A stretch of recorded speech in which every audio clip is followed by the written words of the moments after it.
Bom, a gente vai falar um pouquinho agora do estágio atual do projeto Zarca. Recapitulando, o projeto Zarca é uma plataforma de integração de sistemas voltados para a educação. Então, atualmente a gente já implementou a segurança por JWT, então para as requests HTTP, a interface gráfica e o pipeline de CI/CD. Vou começar falando um pouquinho do JWT. A gente usou uma lib específica para isso do Java, então já tem esses métodos seguindo a regra, e foram implementados os seguintes métodos para o nosso projeto: create token, validate token e get user ID from token. Foi utilizado uma secret, então essa secret é uma constante do código que é usada no processo de criar o token, e a duração desse token é de 1 dia. Bom, como o projeto funciona da seguinte forma: apenas o SDK recebe chamadas HTTP. Os conectores em si, eles são referenciados por reflection. Então eles não conseguem receber nenhuma chamada HTTP. Toda a parte de proteção do JWT vai ficar centrada no SDK. E um exemplo, quando o workflow a gente vai dar o comando para o workflow rodar, primeiramente é feita a validação desse token. Então, antes mesmo de qualquer outro step, é feita a validação do token.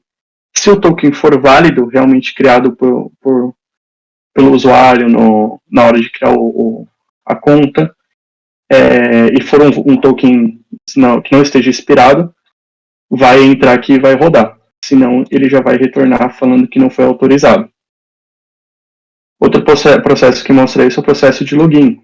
Aqui é feita a verificação do token, e além de ser feita a verificação do token, a gente consegue pegar o user ID salvo no MongoDB pelo token. Então, o usuário, na hora de fazer o login, o front vai encaminhar as credenciais do usuário.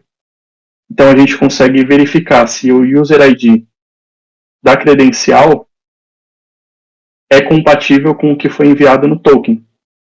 Então, isso é uma camada de segurança adicional no momento do login.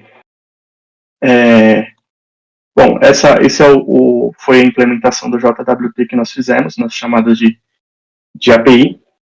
E agora o próximo passo que a gente vai comentar um pouquinho é a pipeline de automação. O Alessandro vai falar um pouquinho sobre a nossa pipeline.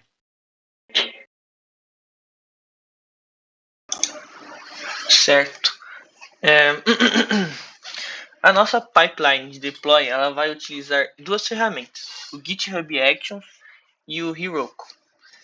O fluxo da nossa pipeline começa com o desenvolvedor realizando suas alterações localmente e criando uma pull request, que necessita de uma aprovação para poder ter o merge. Quando o merge é feito, o GitHub Actions é iniciado e começa a realização dos jobs, que serão 2. O primeiro é o build. E caso o build seja um sucesso, ele começará o deploy da aplicação dentro da plataforma Heroku. E depois o Heroku começará o deploy da aplicação no ambiente de produção. E é isso. Agora a gente vai falar sobre a interface. Eu vou mostrar um pouco aqui da interface gráfica hoje da aplicação, o Zarca.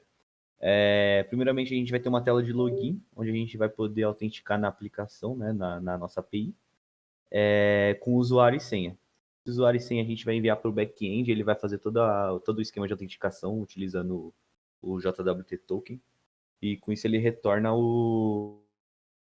se esse usuário está autenticado ou não. Aqui a gente vai só simular, por enquanto a gente ainda não fez a integração com o back-end, mas a gente conseguiu fazer uma POC da interface gráfica, que ela está praticamente pronta já, falta mais mesmo a integração. Aqui seria a tela do painel da nossa ferramenta. Como o Gabriel explicou, a gente vai realizar integrações com diferentes conexões, né?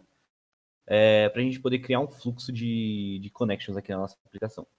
Então aqui eu vou usar um exemplo, utilizando o Google Drive e o Dropbox. Aqui está tudo mocado, mas a gente teria que passar uns parâmetros que estariam pré-configurados na nossa aplicação. E conforme o usuário for preenchendo esses parâmetros, ele vai criar um JSON dinâmico, onde a gente vai enviar para o back-end poder fazer essa integração. E aqui, por exemplo, se eu colocar mais de um conector, eu posso escolher para qual entrada e saída eu vou conectar. Mas cada conector só pode conectar com mais um. Ele não pode fazer múltiplas conexões aqui. Então, nesse caso, esse exemplo, o Google Drive conectaria com o Dropbox e o Dropbox teria que conectar com o Docker. Eu não poderia puxar outra conexão diretamente do Google Drive para o Docker. Agora, o Lucas vai explicar um pouco como que vai ser o futuro da nossa aplicação. Então, aqui, para a gente concluir essa primeira etapa do projeto, a gente precisa concluir essa parte de integração entre os conectores. Então, hoje os conectores não se comunicam um com o outro. Fazer a integração do front-end com o back-end. E lá também do lado do back-end dinâmico. Então, futuramente vai estar tudo integrado conforme a gente conecta no front, já integra com o back-end e monta esses JSON dinâmicos. Acho que pontos que faltam mesmo.